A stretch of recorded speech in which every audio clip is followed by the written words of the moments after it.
Here we are then, in Vientiane, the capital city of Laos, my last city in this country. Sits on the Mekong, opposite the city of Nong Khai in Thailand, which is where I'll be heading next. I was hoping to get out before the sunset, but looks like I might have missed it. I've only got actually 2 nights, 1 full day, so I'm not going to have a great deal to do, so I thought I might as well start this vlog at night time, show you a bit of the night market and stuff, and then have a look around the city tomorrow. Vientiane gets a kind of bad reputation, to be honest. Not as a particularly bad city, but just a pretty dull one. There's not a great deal to do here, but there are lots of bars and restaurants, so I'm sure we can have fun for a couple of days. Straight into the night market then. Everything looks pretty cheap here. 19,000, that's just over £1.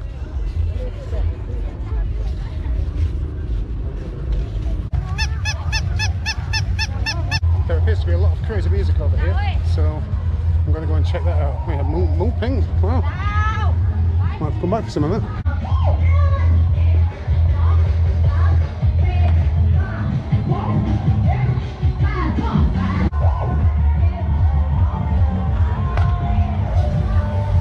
Well, I'm going to try some of this Moo Ping. Now I've worked out that it should be about 4,000–5,000 if it's the same price as what it is in Thailand.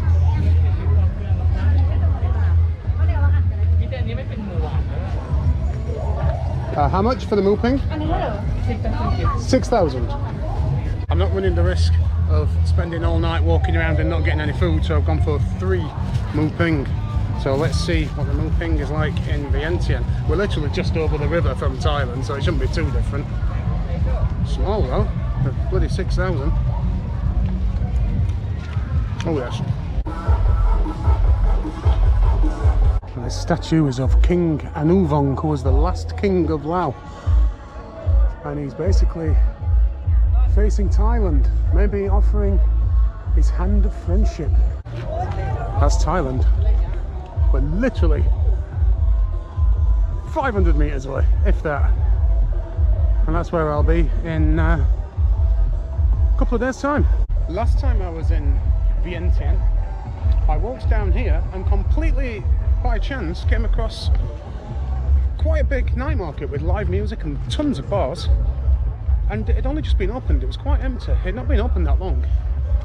I've just had a look at Google Maps to see if it's still here, and the last review was from like a year ago, and in fact the last 2 reviews, one said busy, party, live music, and then the one after said it's dead, there's only a few bars left. Well, there's plenty of little street food places open around here, and these won't be here if there was no traffic, but it does seem to get a lot quieter down here. It's really not looking good, is it, to be honest? Doesn't look like this big night market is still around, but you never know what's around the corner. Vientiane New World, is that the name of the market? Oh, we have lights. Not much though. It's crazy that this is the capital city, and this is pretty much in the centre. I've only walked a few minutes, and oh wow, I was just about to say, and everything's empty, but it appears I found what I was looking for.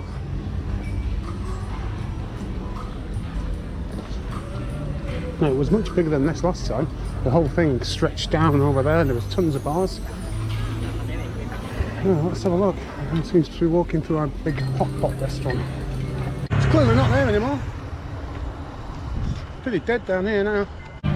Right, so we're thinking about stopping off here for some food, but obviously we don't know what any of it is. It looks pretty much like your standard stuff, so let's use Google Translate and see what these things are.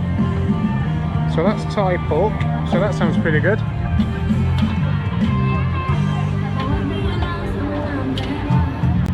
Pork rice. Activities in Thailand.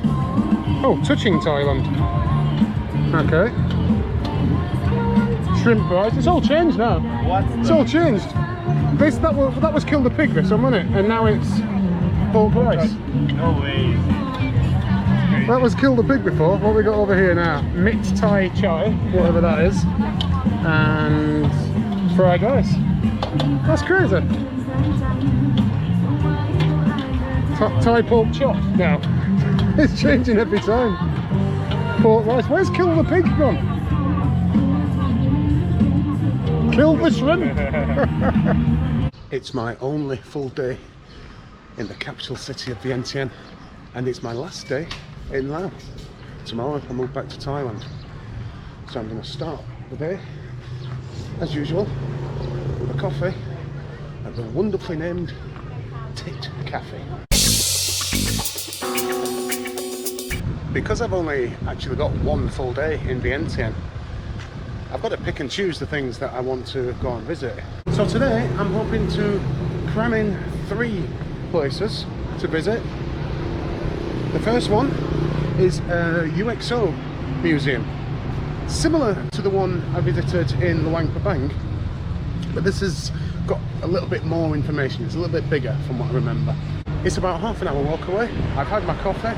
I need some food on the way, but I remember that I am going to pass the bus station and the market, and I'm pretty sure they sell some pretty awesome pork. So I'm going to be looking out for that along the way. Bloody EU doing here. Ketchup everywhere.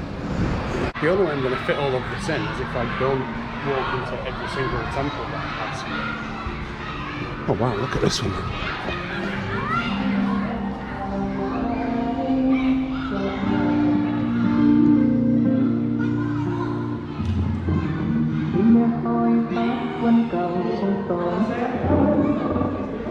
I wonder if monks brag about the size of their Buddha. I think I'm actually walking through a school now. Imagine that in England. Some guy walking through a school with a GoPro.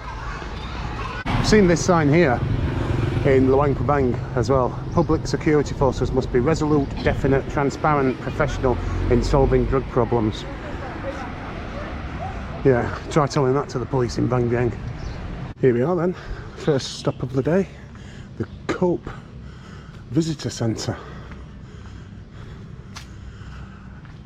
And this is a museum which is all about the UXO, the unexploded bombs that were dropped in their millions over Laos during the Vietnam War.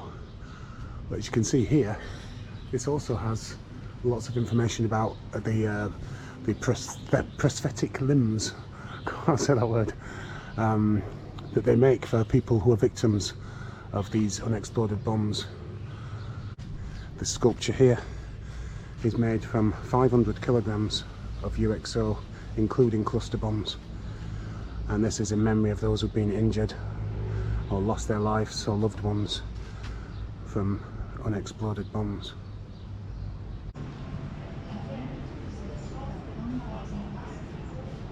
Between 1964 and 1973, 580,000 US bombing missions took place in the skies over Laos.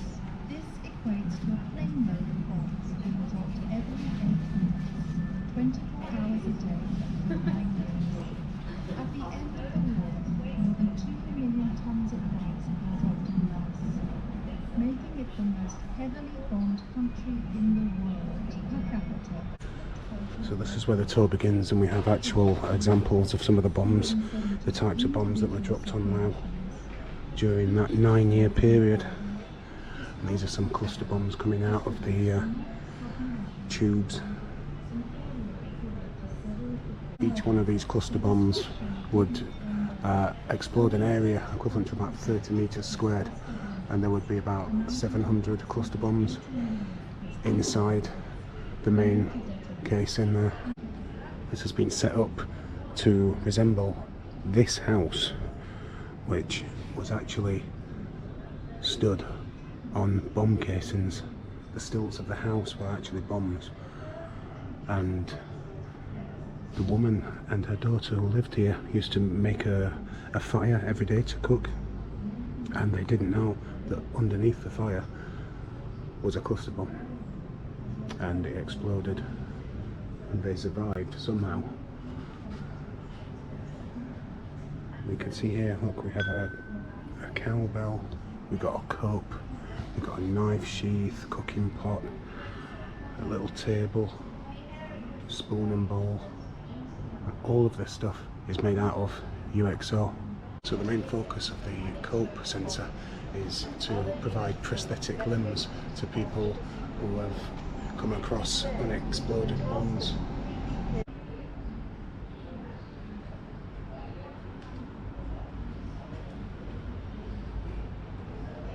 This is Mr. Singhan, whose left leg was shattered by a cluster bomb.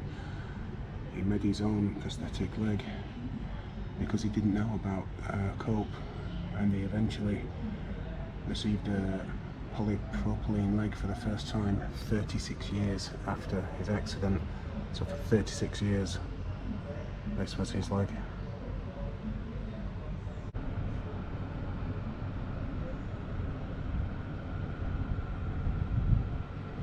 What an incredible organisation, and they rely entirely on fundraising and donations.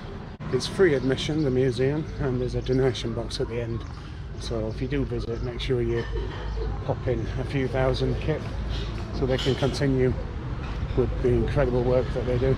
I've still not had anything to eat yet, but I can see there's some pork based goodies over here.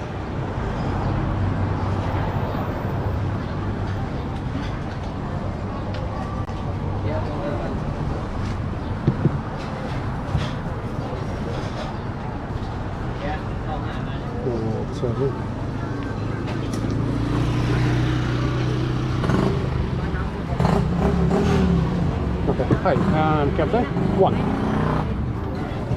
I seem to remember on this row of shops there used to be like little cafes selling lots of like kind of baguette sandwiches.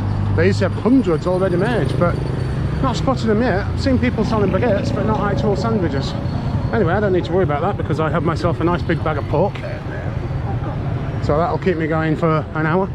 And there we go, just look at it, it smells wonderful, fatty, juicy. Let's get into this. Here we are then, at our second destination of the day, the Patrick Sai Monument.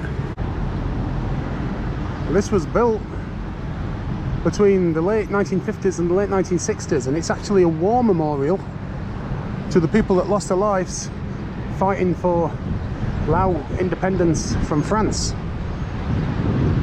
And it was actually built with money from the US government. But the US government gave Laos money to build a new airport, and instead they built this. Cheeky buggers.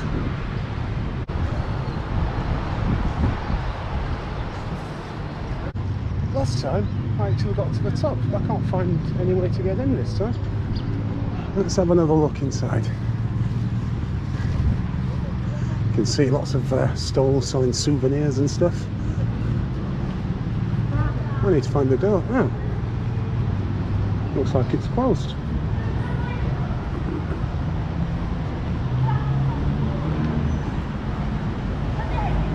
No? Oh, okay, thank you. So it appears you can't go up anymore, which is a bit strange, not exactly sure why. At the top of there it offers really nice views, and there's like markets on the first floor. There's like a little market inside, so I don't know why you can't go up anymore. My next stop is a place called Phra That Luang, which is the most important religious building in the whole of Laos, the most important temple. People from all over Laos come to visit this place, and it's about a half-hour walk from here. It looks like it's not going to be the most interesting of walks, to be honest, but half an hour is not a long time, so let's go and see the most iconic and important religious temple in the whole of Laos. I've reached the complex. I'm not exactly sure where you go to pay to get in, but just outside is the headquarters office, and look at that. If that's just the bloody headquarters office, blimey, what's the temple going to be like?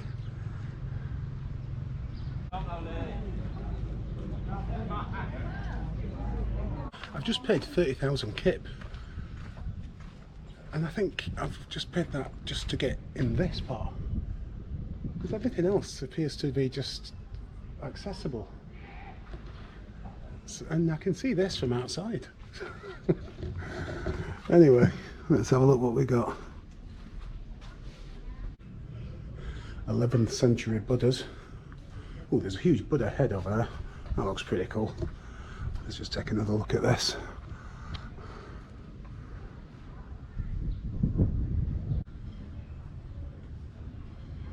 I'm not sure whether I'm supposed to do this or not, but it doesn't say do not touch. So let's have a go. This is the bit that I think is the best part of the whole complex. I'll give you a sneak preview of what's going on. This is from behind. Let's go inside and take a look at the reclining Buddha.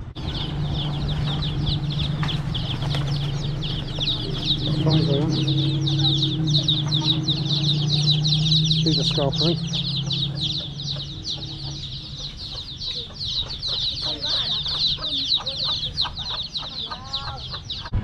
Yeah, so 30,000 just to go and look at that stupa, and yet all this is free.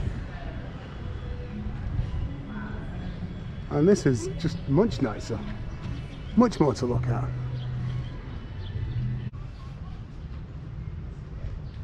Plus, from in here, you can see the stupa anyway. And there it is, the reclining Buddha of Vientiane.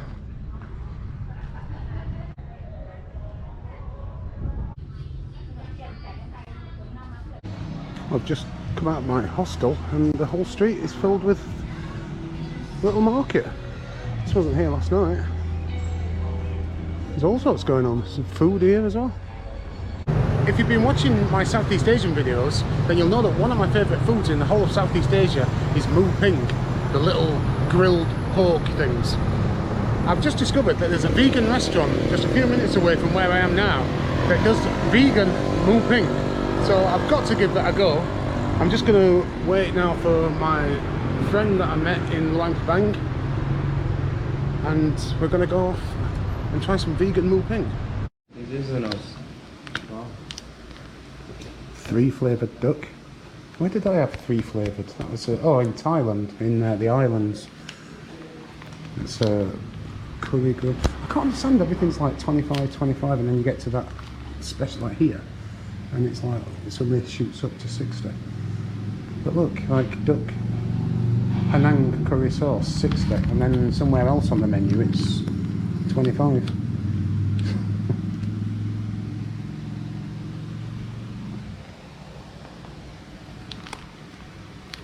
Let's see how many we've got. 123 dishes on the menu, and then he said these were extra as well. Right? Oh, that's what I've ordered, Penang curry duck in the corner. So look.